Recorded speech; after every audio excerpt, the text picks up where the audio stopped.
Hi, good afternoon and welcome to the Jon Gaunt podcast, coming live today from my daughter's kitchen. Yes, I'm dog sitting again. That's what happens when you're unemployed. I'm obviously doing everything I can to get a job, but it looks like they've given up on me anyway. They're now saying I only have to sign on every 4 weeks for my job seekers and that I don't even have to go in. They're just going to call me. Is this admitting that there are no jobs, especially for old fellas like me? Been a pretty horrendous 12 to 18 months for me. Over the next few podcasts, I'm going to talk about how hard it is to get a job, because all the politicians seem to think it's easy and that if you're on the dole, you're just a scrounger. Well, I'm not a scrounger. I'd like to work. In fact, I've had 3 jobs. The funniest thing is I applied for a job with the DWP, Department of Work and Pensions. It took them 4 months to say no. I did all the tests, did fine in them. Then you do like an interview thing. Then you do those psycho tests, and guess what? I failed. I said to the woman in the dole office, I don't understand this. I'm easily qualified. She was talking to me while she drank her banana milkshake from McDonald's, and she said, yes, I would have thought you'd got a job. She says, do you think it could be your podcasts? I say, what do you mean? Well, you're not meant to be political in the civil service. Are your podcasts political? I said, well, kind of. Well, she said, well, that's probably it. Hold on a minute, what, you're not allowed to have an opinion? You're not allowed a view on the politics of the world? I don't think I'm either left or right. In fact, I'm definitely different ever since I nearly died. I just found that really, really odd. I have had 3 jobs in the past 12 months though. I worked in a call centre. God, that was like hell on earth. I'll talk about that in another pod. I worked delivering groceries for a big retailer. My mate said you'll be taking vegetables to vegetables. Well, it wasn't actually. It was mostly ready-made meals. Why can't these fat lardy arses get off their backsides and go to the shops? And then they would moan if you turned up late. I couldn't do that job. It was physically much too demanding. And then the third job I had, what was that? Oh yeah, I worked in a very upmarket supermarket, which I quite enjoyed. I was doing the deli and I was doing the butchery. But the bit I liked the most, well, in the butchery was you opened up the packets of meat and put them out on display. And then people came over and said, oh, I don't want the stuff out of the fridge. I want the stuff that you've put out. Okay, and that was more expensive. It was bizarre. The psychology was bizarre. So I did that. And then the bit I liked the most was on the till, which I never thought I would. Just doing that swiping. You get into a rhythm and you don't actually have to think. And then you talk to the old ladies who come in. There's a lot of old ladies. It was a Christmas temporary type job. I quite enjoyed it. I couldn't do it forever, but I do admire the people who work in those jobs. And what's been interesting is doing 3 basic minimum wage jobs. I think I've begun to understand what that feels like, what it feels like for most people. I thought I was in touch. You know, when I wrote for The Sun or when I wrote for... Oh, by the way, hello, welcome to the Jon Gaunt podcast. Bloody hot, isn't it, eh? But I'm not going to moan. We're not going to put an amber warning or a red warning on the weather, are we? For God's sake, we've all been moaning about the weather and now it's gorgeous. Had all that rain and now it's gorgeous. And the BBC in particular are now saying we're going to die. We're going to die in a heat wave. No, we're not. Just take sensible precautions. Anyway, how did I get onto that? Let's get back to where I was. It made me understand what it is to do a basic job. And also what it is to be on the dole. Somebody made a sarcastic comment the other day. He said, oh, he's only got 6 months. He's on job seekers allowance. He better get his finger out. Well, I thought, fine, mate. Kick me while I'm down, won't you?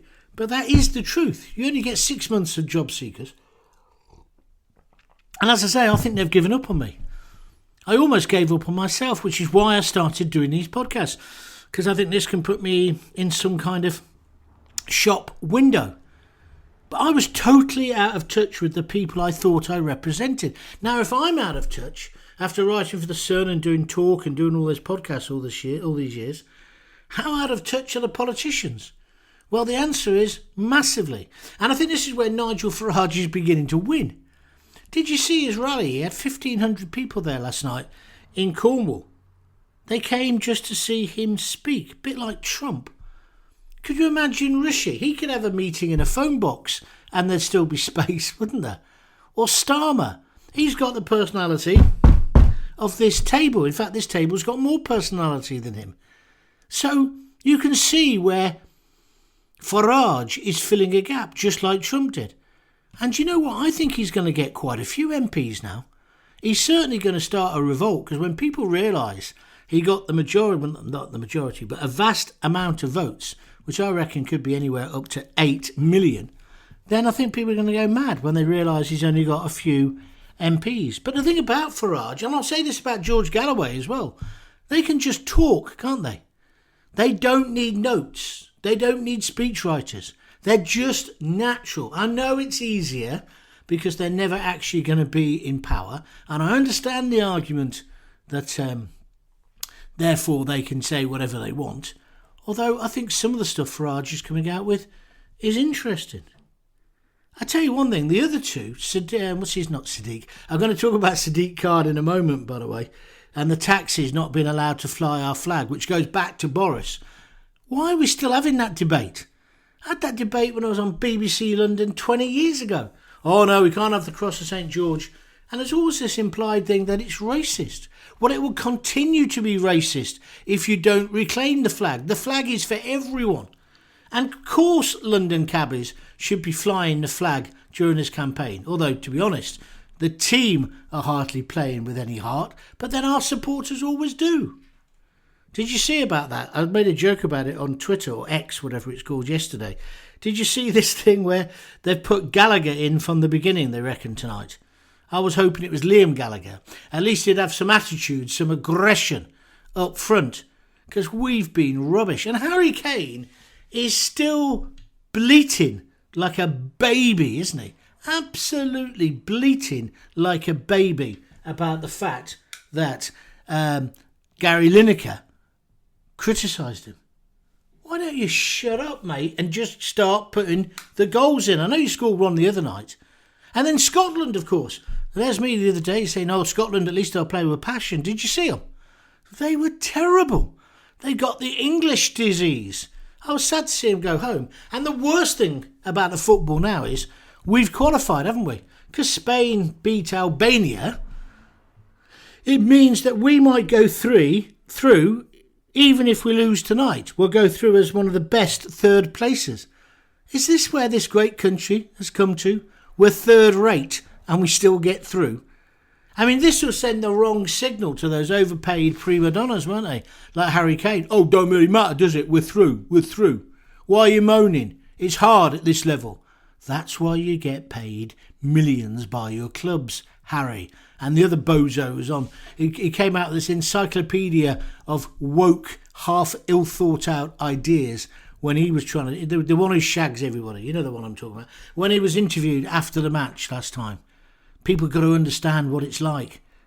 What it's like is you're multi-millionaires, you're playing football, you've got the flag of St George on you, play with some passion. Play with as much passion, if you could, as a London black cab driver. Sadiq Khan is a disgrace. Now, I know it goes back to Boris. He was the one who banned the flags. But since then, a lot of water's passed under the bridge. Sadiq Khan allows taxis to be completely covered in the rainbow flags to show that he believes in gay rights. Well, fair enough, I haven't got a problem with that. I tell you the thing I have got a problem with. Got them in Coventry. Some of these crossroads, the zebra crossings, which are now painted in rainbow colours. I'm sorry, I don't see them, either when I'm in the car or when I'm crossing the road. Why can't they just be left black and white? Why has this happened? You still have flags up. I haven't got a problem. Some people are getting their knickers in a twist about how many rainbow flags there are in London. I don't care about that. I do care about crossings having different colours. I don't see the point. It's just tokenism, isn't it? It's just wokeness. It's just... do you know what I mean? It's nonsense. But Sadiq Khan, and when he says, oh, a flag can be distracted, I don't think it's as distracted as some nutter screaming free Palestine, yeah, or death to Jews, or from what is it, from the to the sea. I think that's much more distracting than flags, a little flag of St George. What is it? Why are there so many people in our country who hate our flag, hate our tradition, hate our culture? They're as British. Sadiq Khan's as British as me. Why has he got to be like this? He could have made a great PR coup by saying, no, we're not having any of that nonsense this year. If you want to have a flag, you can, but it's got to be this size, da-da-da-da-da. Or you can cover your whole taxi in that plastic stuff like we do with the rainbow ones. What's the problem with that? Answer, there's no problem. But it's all kind of a waste of time. Because we're going through anyway, which means the team will play abysmally tonight. We'll scrape through, and then we'll get hammered when we come up against somebody like Spain or France, won't we? I just think, what's wrong with this country? Why can't they just play with passion? Why can't I wouldn't even mind going out 6-0 if we really played hard. I see Peter Shilton's got involved, the former England goalkeeper, in this controversy about the flags. And rightly so. There is no reason why you shouldn't be able to display the flag of St. George. So I want to talk to you about that. And also Farage, as I say, he got this massive crowd in Cornwall. It's because he's got charisma. And we need more of that, don't we, in British politics. Whereas what we've actually got, it looks like, is a bunch of crooks in the Tories. I see Sadiq Khan, the Prime Minister, has just suspended Craig Williams and Laura Saunders. They're the two. Well, Craig Williams had already admitted that, he had a little flutter. Do you call a little flutter 100 quid? He put 100 quid on when the election would be. If I put down 100 quid, I'd be pretty certain I was going to win. And if I was going to gamble my whole career, which is what he's done, wouldn't you put on more than 100 quid? The allegation is, he's accepted he was in the wrong. He's apologised. So why didn't he get suspended 13 days ago? Why was what's his name? Rishi, forgetting his name. Rishi Sunak so slow off the mark? Huh? He's the political equivalent of Harry Kane, and he just stands there and hopes things will come to him. But the bottom line is, he should have been suspended 13 days ago. He admitted he was in the wrong. There's no need for an inquiry. And then you've got Laura Saunders. She's now been suspended. So now you've got this position where they're not going to be helped by Conservative Central Office. If they got elected, they would not have the whip, so they wouldn't sit as Tory MPs. They're not going to get elected anyway, but if they did, how can that be right? What a complete cock-up. And poor old Rishi, the Prime Minister, is basically like a rabbit caught in the lights. He's been like that every day since he launched the election campaign. I saw that Sun debate with him. Well, it was a programme on the Sun website. Did you see that? So Rishi was on, then Keir Starmer. I thought, he can't do any worse. But actually, on the balance, Rishi came out the best. But if they'd had Farage on next, or even Galloway, everyone would be voting for them. Because these two have got the personality of a paper bag. And then, today, 50,000 illegal immigrants, migrants, economic migrants, refugees have now come via the channel. What are we doing to stop it? I'm not hearing any great ideas of how that can happen. It obviously has to happen with European help. We need to work together with the French and the rest of the countries, including Italy and places. But the simple bottom line is they're just flooding in. And we can't cope with the rise in the population. That's not me being anti-migrant. I want immigration. Well-controlled, managed immigration has been brilliant for this country. I've always said this. But it has to be managed. Has to be controlled. You can't just let everybody in. And why should people who are coming through the proper channels be outdone by people who are coming across the channel? Answer, they shouldn't. But I'm not hearing any of the mainstream really handle this properly. Oh, now the latest one from Keir Starmer is, I used to prosecute criminal gangs, I'll be doing that again. He's trying to come over as some great big, there's a new sheriff in town, yeah? Well, it doesn't wash really, mate, because people always bring up Jimmy Savile, although people say that's unfair. they'll also bring up the fact that, you did not prosecute certain terrorists in the right way. So they think. But then he's like that. Then you've got Rishi. Rishi is like an action man. Do you remember in the 80s, 70s? No, it must have been the 70s. All the posh kids had the action men where you pulled a cord at the back of them and they said a few sentences, at random. So they're always the same. There's about 5 or 6 to them. The other dolls had it as well. Well, Rishi is a bit like that, isn't he? Action man, yeah? Because he just comes out with the same soundbite, or he's got 5 or 6 sound bites, and they just keep repeating them. Yeah? It's just useless. The choice we've got at this election is terrible. But Craig Williams and Laura Saunders, they've got to go, haven't they? And the other bloke who's leading the campaign, the director of the campaigns, there's these allegations against him. Yes, there needs to be due process. I understand that. But why didn't Rishi do... He's not action man, is he? He's inaction man, yeah? The prime miniature. What is wrong with him? What is wrong with... Or has he put a bet on saying they're going to get hammered by about 500 seats? Is that the biggest swing ever? Has he put a bet on as well? I'm sure he hasn't. But do you understand where I'm coming from? And I tell you what, I was ill for a year. I was in bed for a year.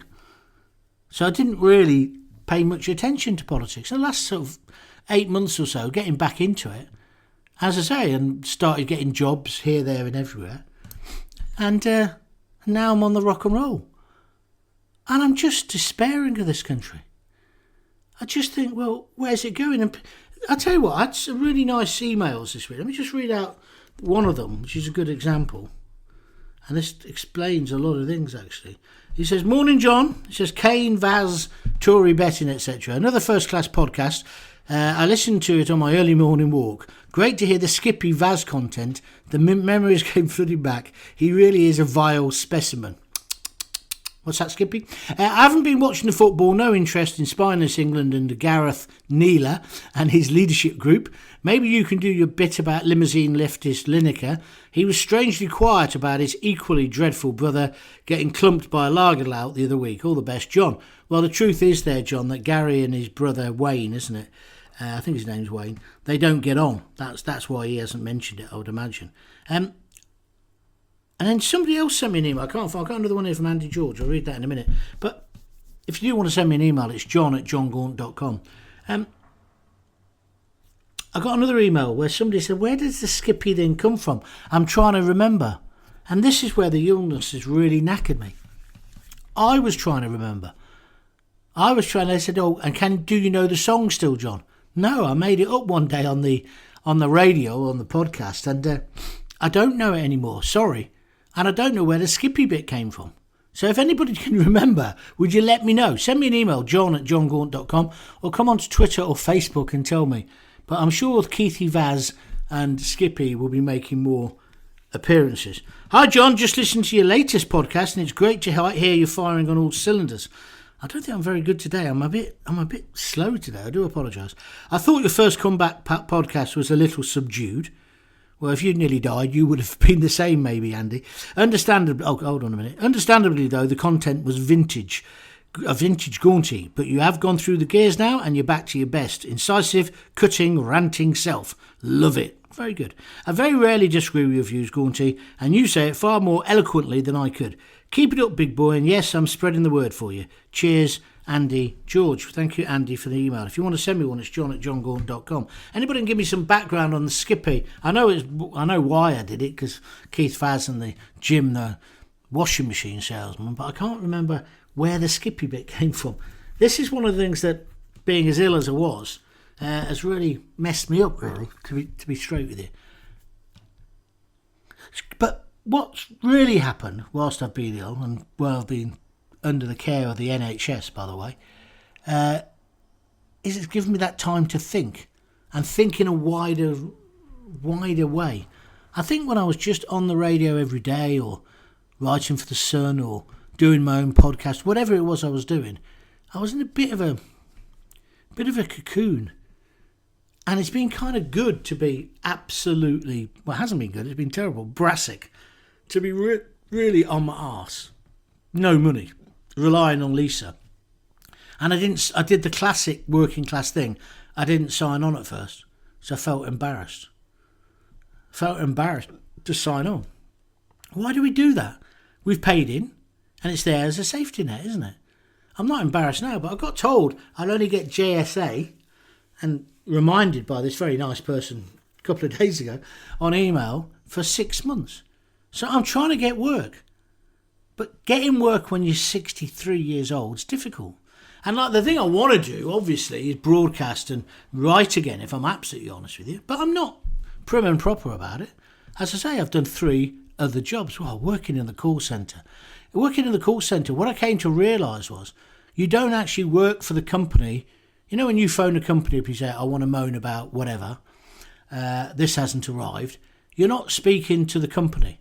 You're speaking to a call centre. Now, I thought all these call centres had gone to India or the Philippines or whatever. Because when I used to phone up, I used to get really annoyed with people. I'm better now at phoning. In fact, yesterday I had to deal with my Dropbox, who are Mrs. I wanted to cancel them. And I couldn't do it on the computer. Maybe I'm thick. So in the end, I wrote a letter, and this woman about 3 o'clock yesterday morning wrote back to me, because they're based in America somewhere, I think, and was really, really helpful by email, and they've even refunded my money, which is just fabulous service. I've got to say, a fabulous service. But we know when you phone up and you think, you know, the ones I was working for, it was a wine company. I can't say much more than that, but it was a wine company at Christmas, and people used to ring up and say, I haven't got my package. Now you think that it's the wine company you're talking to. No, they employ this company. And this company employ loads of people to be the call handlers for loads of different companies. So, for example, I was answering calls for this very well-known wine company, but 2 desks down from me, guy was doing power saws and power drills and those things that you use to clean your driveway. You know, I used to have one myself, they're rubbish. But anyway, but we're all in the same room, in these little booths, and you have to keep answering the phone. I tell you what, it made me really understand and not be so aggressive when I rang a call centre, because it's a hell of a job. And then I also realised they didn't necessarily want you to be any good at your job. I was there with my mate Phil. We both went there and worked at Christmas, and I won Employee of the Week. Call centre Employee of the Week, because of the amount of gold stars. They used to say at the end, oh, we'll probably ring you back, and can you give me a good reference and say that I dealt with you then? Oh, yes. So, of course, because I could talk on the radio, I was quite good at that. So I won Call Centre Hero of the Week, or whatever it's called. So I could have a bottle of wine. So I picked a nice bottle of Rioja, which is really nice. So I won that on the Thursday, and then on the Friday I got the sack.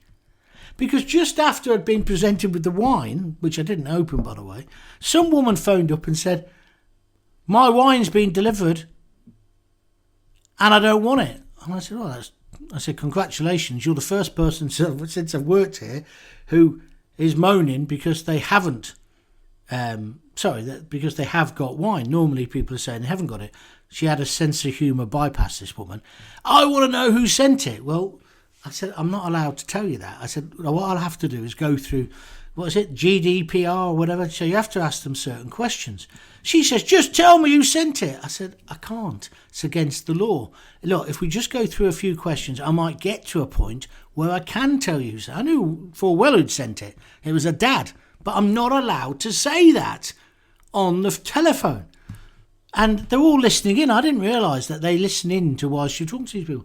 So she got herself worked up. I bet it's my effing dad. I said, well, can you just answer these questions? You know, date of birth, postal code. She wouldn't. I said, well, let me put you on to one of my colleagues. So I put her on to one of my colleagues. I didn't lose my temper with her or anything. Next day, it was like the BBC. I got called into the office. Hello, John. I said, yeah, hi. I want to talk to you about a call. I said, oh, yeah, which one's that? Oh, it's this lady who got her wine and phoned up. I said, oh, yeah, I remember. What's the problem? They said, you were very rude to her. I said, I don't think I was. I just went through what you told me to do, which is say, I can't help you unless you give me this information. Anyway, they went out. It's like a kangaroo court. There were 3 of them in there. It was like Skippy here. Oh, is that where Skippy comes from? Because there were 3 of them sitting in front of me, right? All of them with about an O level between them, yeah? All sharing the same brain cell. These were the managers, yeah? Talking to me as if I was a piece of shit. And I said, well, what's the problem? Oh, you shouldn't have done this, you shouldn't have done that. I said, well, perhaps you should give people better training then. They didn't like that. So they left me waiting for half an hour while they went off to have a conflab. Then they came back and they said, we're having to let you go for gross misconduct. I said, where's the gross misconduct? And by this time I couldn't be bothered. I said, where's the gross misconduct? Oh, you were very abrupt with her. I said, she was screaming down the phone at me. Yes, we know, we heard. I said, okay. So I said, okay, I'll go now. You're going to pay me up till now? Yes. All right. So I got up to go and they said, can we just take you back to your desk? They took me to my desk and I had to pick up my bag and they kept an eye on me as if I was a thief, as if I'd been nicking the wine. This is the way they treat people. I couldn't believe it. Well, my mate walked out at the same time. So that was my first job in a call centre, and that was for the mighty sum, I think, of £10.24 an hour. And then I realised, because some of the people I was working with, they'd write emails and they'd say, oh, John, would you help me with this? And there's one girl there, and it was total rubbish what she'd written. She couldn't write English. She couldn't. She couldn't speak English either. She had a very, very strong Indian accent. Found out she'd just come to study at university. She was quite a bright girl, but she didn't have conversational English or the ability to write in English that well and at the speed you have to do it. And I thought, well, why have they employed her? And then I realised the pace that I was working at, which was quite quick and getting the job done, that doesn't necessarily suit the firm who was working for the wine firm, if you know what I mean. It would suit the wine firm, but then I'm getting £10.24 an hour, right? They're probably charging me, I found out later, out at about 25 quid an hour to the wine firm. So if they say, look, we need to have more people because the demand is so huge with complaints, right? They get more money. So it's not in their interest to employ anybody who's any good at the job. Are you following what I'm saying? And then the other thing was they had a delivery company. Again, I can't mention the name, but I think you'll probably know who it is. And they were delivering, and they would get people saying, well, it hasn't turned up. And then I had to go through this. None of the systems spoke to each other. So you had to go on another computer to find out where the package is. And they're meant to take a photo of the package on the doorstep. But they never did, or hardly ever did. And so nobody actually worked for the firm. So when you're buying your wine, in this case it was wine, it could have been a machinery, it could have been anything. And now that was the weirdest thing. I was sitting next to 2 desks down from another person who was working for this big supermarket, which I ended up working for in their shop. And they have a very big wine collection as well. But they weren't allowed to say that they were also working in this building where I was, where this other wine company. Absolute rubbish. So everybody's working. And then the wages were done in somewhere like Slovakia. Everything was outsourced. Nobody actually worked for the firm. But when they advertised the job, I wish I could tell you which company it is, and I'm not having a go at them even, because I think lots of these companies are doing it. It's all arm's length companies. It's like the congestion charge, isn't it? That's done by a company based in Coventry. Yeah? And so these people are removed. And it's just, is that customer service? Because I think I was actually employed to do customer disservice. That the actual aim was just to get them off the phone. And if possible, not even sell them another product. I said, do we do any, upsells? No. Just deal with their problem. And if you can't deal with it, just pass them on. I said, well, do I pass it on to a supervisor? No. The supervisors were on, I don't know, £10. If I'm on 10.24, they might be on £11 and a conker. They didn't want to deal with any problems either. So you think you're getting excellent service and you're not. It's a bit like we live in this great world now, don't we, where everyone's being kind to each other. And when I first started doing podcasts, there were a few about football, a few BBC ones, a few film ones. Now there's millions. But have you ever looked? Most of them are about mental health. Now, don't get me wrong, that's an important thing to talk about. But does every podcast have to be about my struggles with mental health? I've had struggles with my mental health this last year, and I might allude to it. I wouldn't make a whole podcast series about it. Oh, woe is me. Yeah? But just if you don't believe me, go onto the Apple charts and just have a look at it. If it's not about politics with two has-been politicians, yeah, or Emily, what's her name, off the telly, and John Sopel makes my skin crawl, it's about mental health. What's going on?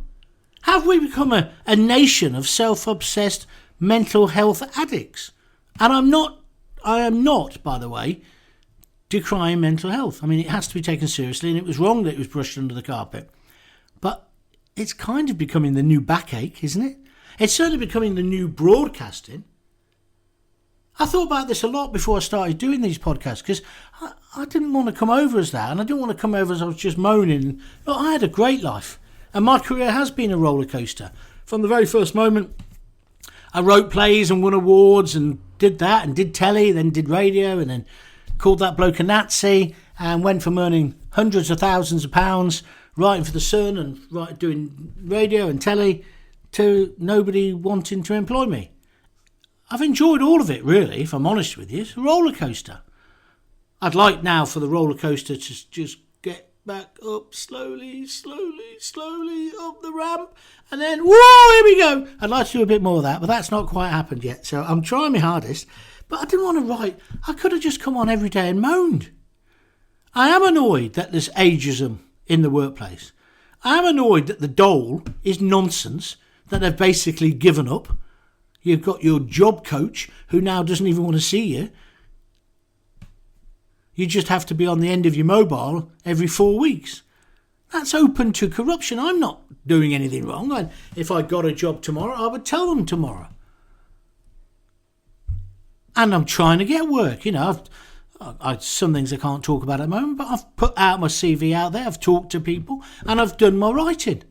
And I'm doing my podcast because, again, as I said, that's putting me in the shop window. I mean, they might end up being self-financing like they used to be. Who knows? But I've got to prove myself first. So I'm doing that. And when I told the dole person that I'm doing that, she was very supportive. She actually said, have you thought about going on, what's it called? The latest one that all the Generation Z go on. Not Twitter. You know what I mean, not Instagram. The Chinese one, that one. I said, no, I haven't. She said, oh, I'm on there.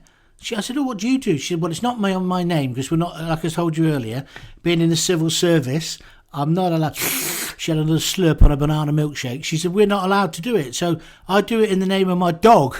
I said, you what? She said, my dog. My dog's got a page and we put up videos of funny dogs. I said, how many followers you got? She said, oh, not too bad. It's about 28,000. 28,000 just for putting up videos of dogs. So anyway, I spent the rest of that day looking for funny videos of dogs. No, I'm joking. But you understand where I'm coming from. It's almost beyond me. And then I think, well, John, maybe you're just too old for all this. You're not part of Generation Z. And then I saw a guy, he's on GB News sometimes as a guest. And you know when you just start shaving, you grow a beard and it's normally a goatee or a very little wispy beard, mainly because you can't grow anything else, yeah? So he's only barely started to shave and he uses long words when he's discussing things. And yet he dared to have a go at Piers Morgan. And it's about national service. And his basic point was, it's all right for you to talk about it. You wouldn't have to do it, Piers. But young people like me, and he's not that young. He's about 30. We don't want to do it. We don't want to die in some foreign fields. Blah blah blah. But it obviously swallowed the thesaurus before he started. Yeah, he certainly gave me a sore. So anyway, And I thought I was going to have a go at him. But then I thought, I don't need to. Now, in the old days, I'd have had a go. I'd have even had a go on my podcast and named him. But I've decided not to, because he's an irrelevance. But he was talking about Generation Z. What's that all about?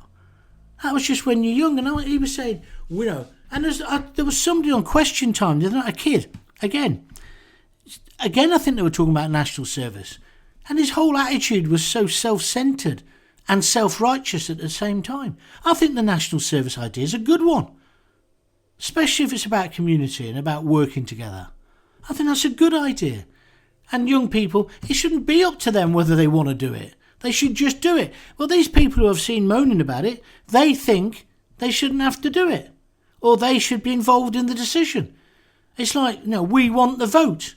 It's going to affect us. It was like that with Brexit, wasn't it? How come we can't vote? We're 16. We're going to feel the most of it. No, you lot will be dead. Blah, blah, blah. No. Grow up. When you've got your own dustbin, as I've said before, in your house, you can have a vote. Until then, shut up with your high-pitched whine. Just shut up. And have a shave. Get rid of that bum fluff. You look ridiculous. You're not kidding anybody. I wish I could remember what that... I must have it on my phone. What's that social media thing? The Chinese one. You know the one I'm talking about? TikTok! Oh, I should know that. That was what my nightclub was called.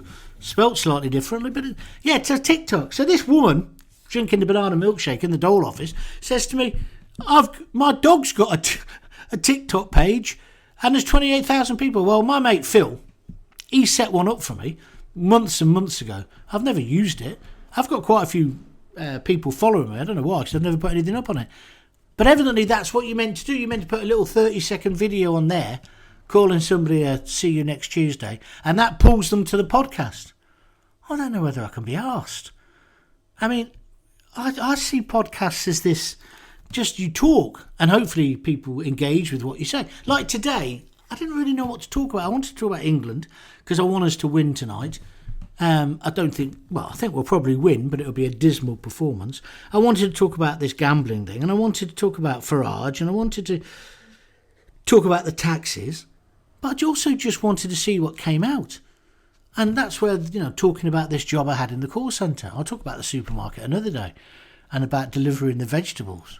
I tell you what, when I tell you the story about delivering the vegetables and where they go through a wee, you'll never, ever order online food again, let me tell you. But that'll come up in the next podcast. I was amazed.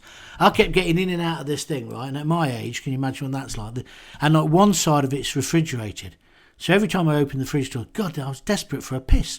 Absolutely desperate, right? And then, so I asked one of the blokes, so what do you do? And then he told me. And I looked round the table and all the other lads said, yeah, of course that's what you do. There ain't time to go to the toilet. I'll tell you about it next time. That's what you call a tease. But this thing about mental health podcasts, I wanted to talk about that as well, because I just feel as if, can't we just talk normally? Can't we just, That's why this podcast, deliberately, I got no jingles, got no music. I just want to talk. I just want to talk. Maybe it's because the other people can't just talk, that they need a guest. I don't know. But do you need a guest? Oh, let's talk about your mental health problems. Let's talk about your struggles. How about talking about all the great things you've done, the funny things that have happened to you? I don't know. Maybe I've got it wrong. I must have done. And, I'm not Generation Z, am I? I don't know what I am. Huh? According to this guy on GB News, I'm obviously as old as Piers and my views are redundant. My experience counts for nothing. Well, actually, I think it counts for a lot. Because I'm watching some kids on telly now and on the radio interviewing politicians, and even this bunch of boring dimwits who are MPs at the moment or candidates, they're running rings around these kids. Because the kids, I know it sounds old-fashioned, and I know I sound old, and I know I'm an old fogey when I say this, they haven't lived. They haven't lived.